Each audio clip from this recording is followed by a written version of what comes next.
Hey guys, Earl again. Back on Between Two Bikes, and this time we have Ana Broyles. Hi. She is a mountain biker, a mechanic, a former race car driver, and what else? I think you about covered it. Covered it? She's a girl. If I think of it. She's definitely a girl. If I think of anything else, I'll bring it up.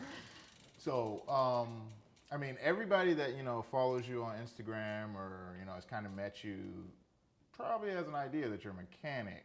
I think all that probably got bumped down because now it's all like bike stuff. It's true. But for those who don't scroll down past the first page, I am a mechanic. Well, I mean, you put it in your story a lot, like stuff you like. I feel like you were like pulling a transmission this morning. Yeah, I had to do a rear main seal. I've never pulled a transmission. It's actually not too bad on that car because there's a lot of space, but yeah. I got you. I mean, that's definitely cool. You don't see a lot of chicks, pulling transmissions during the day.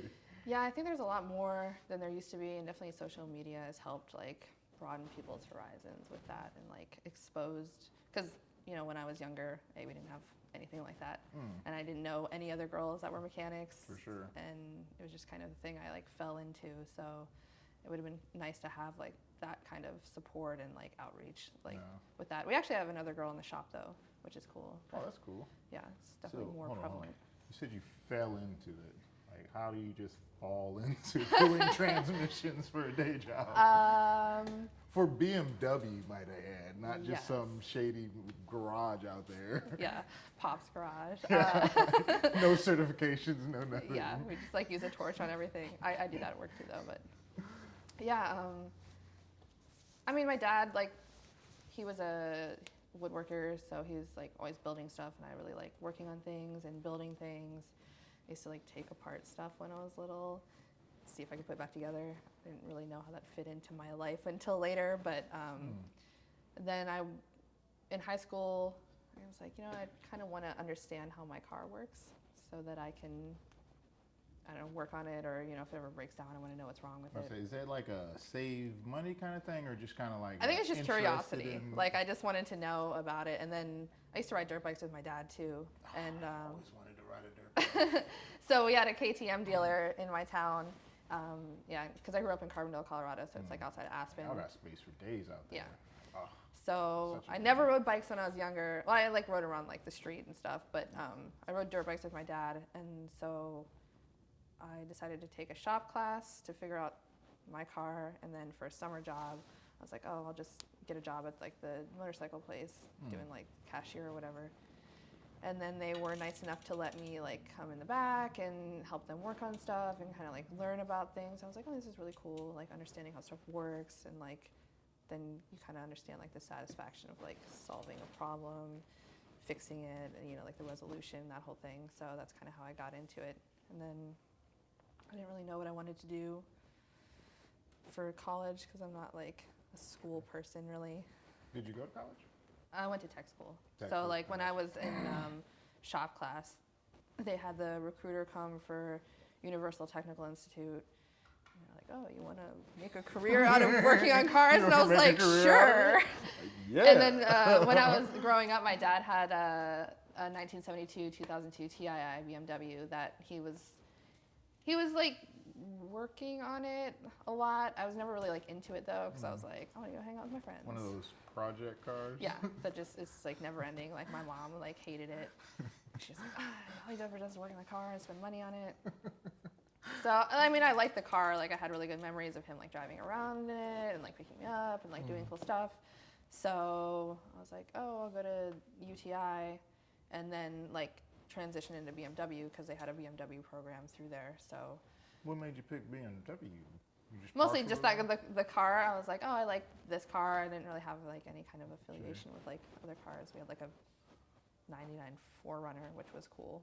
But everybody in Colorado has a 4Runner. 4Runners are definitely cool. Everyone in my town has a 4Runner. If you go there, it's 4Runner, Subaru, bike. You working on cars and stuff. How, did that segue you into racing, or did you kind of already have a thing for that? In a way, yes. Just being around cars and stuff, I knew a lot of car people. I used to live in Winchester, and like the guy I was dating at the time had a bunch of car friends because he was into cars. So we like went to the track a couple times, and I was like, oh, this is pretty cool. You know, like I never thought that I would like race. So we just like, I would like watch and be like, wow, that's so awesome. And I never questioned like how to do it or, you know, whether I could do it. So then again, like, you know, you're like, you don't see that many girls doing it. You're like, oh, I don't know. And so in 2013, my dad died, and then went to go get the BMW to bring it out here. But then, you know, during that time it was kind of difficult. So I was like, I need something to take my mind off of it, or like something I can like fully focus on to like, you know, divert attention from that whole thing. And he was like, oh, you should go to the track and do like a track day. And I had built a E30. It's like a 1990. Oh, you had already built that car. Well, I have like, so there's like multiple BMWs in like all my stories. Oh, okay. So my dad's car. BMWs all over the place. I've had like 15 BMWs. So that like my dad's car I brought out here, which was a restoration, and that turned into like a disaster kind of. And I like put it away for like a couple years because there was just too much going on, and it was like it needed like all this body work. So I had another car, my 1990. 325 IS, which is an E30. It's like super popular car. They're really fun. I decided to like build an engine for it, and then it like from scratch? Yeah, I did like I wanted to do an engine swap, so I put an E36 engine in it, and then I was like, I'll take it to the track, and then it went from being like, oh, this little car that I built to like, I'm gonna put a full roll cage in it, and like racing seats and like all this stuff. And then I was like that person that shows up at their first track day that has like everything and like a full track car. And everyone was like, okay. So I did that. I did a couple track days. It was like really fun. And then since I like challenging myself and doing even more, I was like, oh, I'll try the competition school with SCCA just to see if I can do it, or, you know, try it out. Cool. And then I got like 3rd place in that, and I was like, oh, nice. Racing Hold on, was that going against guys and girls? Yeah. Nice.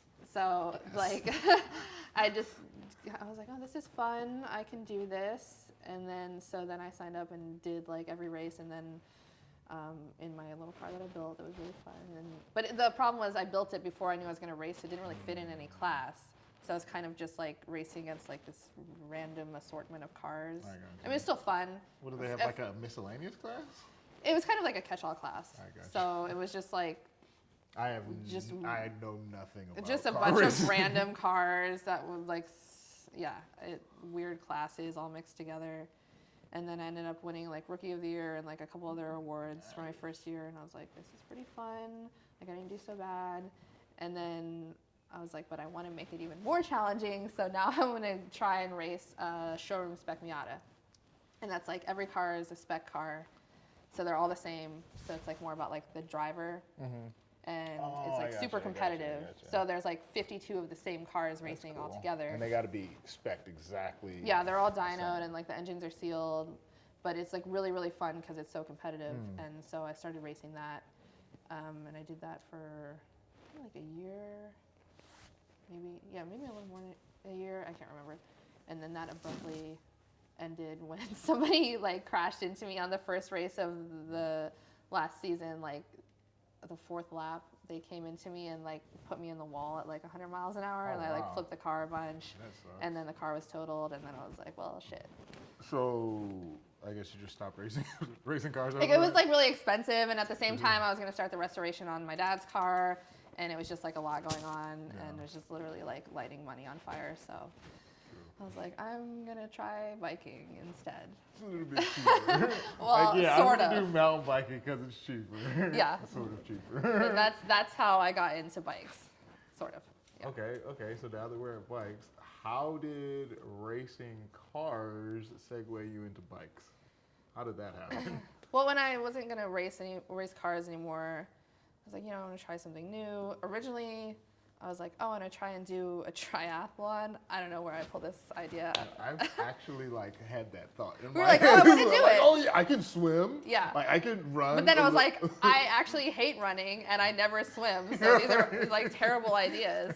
So I was like, oh, I'll just do the biking thing. And then I think I chose cyclocross.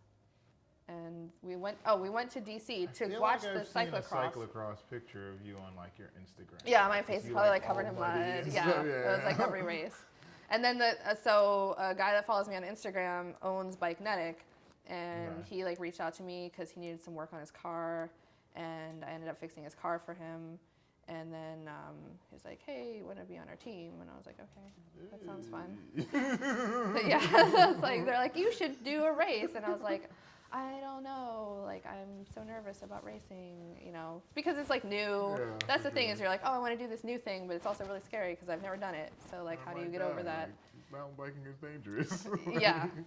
Well, I guess cyclocross isn't that bad. As bad as like enduro and downhill.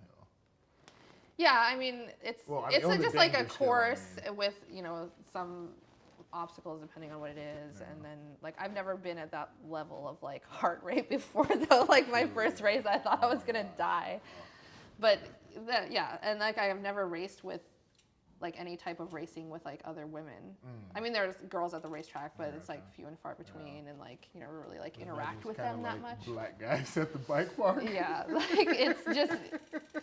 And the other problem is, like, you know, girls are super competitive in, like, their girl ways. So, like, it's kind of weird. But, like, when I started racing cyclocross. Secret battles that we don't know about. Yes, yes.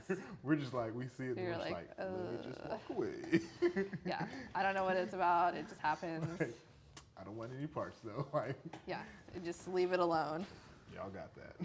So, but then when I started racing with them, like, the women were like really supportive.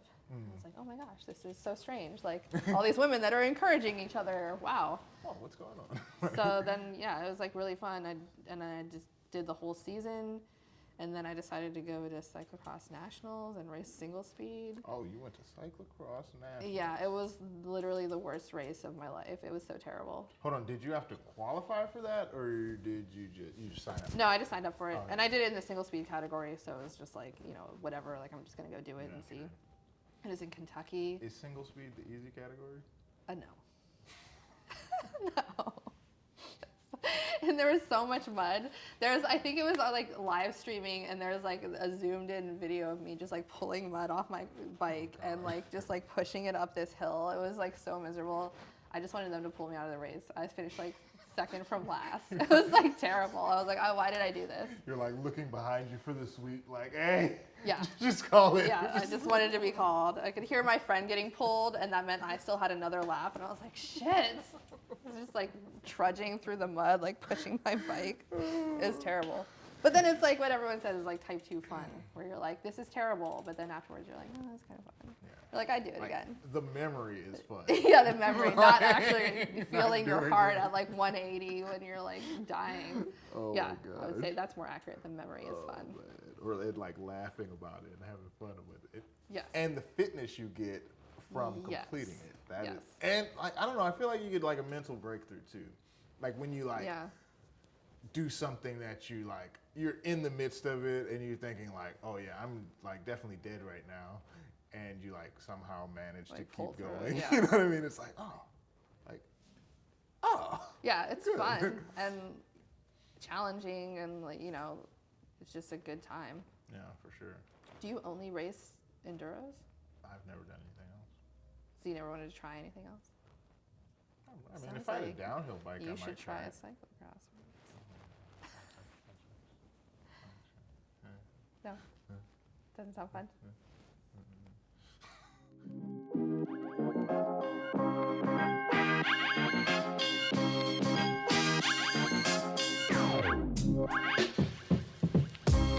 Yeah, and then last year got canceled, so like then I didn't do anything but go to bike parks and use the lift, like so I lost like all my fitness. Yeah, then we went to like wherever, Windrock, that was difficult. And now you're an enduro bro. I guess I bought an enduro bike, so I guess I have to do something. You gotta push 11.6. Like that's as enduro bro as it gets. It's just, you know, crashing and then that whole thing. Yeah. Was that scary? It was pretty exciting. Nice. I mean, I was like, oh, yeah. Okay. Like, I mean, I couldn't control anything that was happening, so I just like let go of the wheel, and I was like, it hit that like slow motion for a second. You're just like, I watched my videos so many times. I don't say anything. I just like crash into a wall, and then I'm like, all right then, and then I crawl out of my car. Let's do it. How did you find your way onto a push 11.6? It's pretty simple explanation.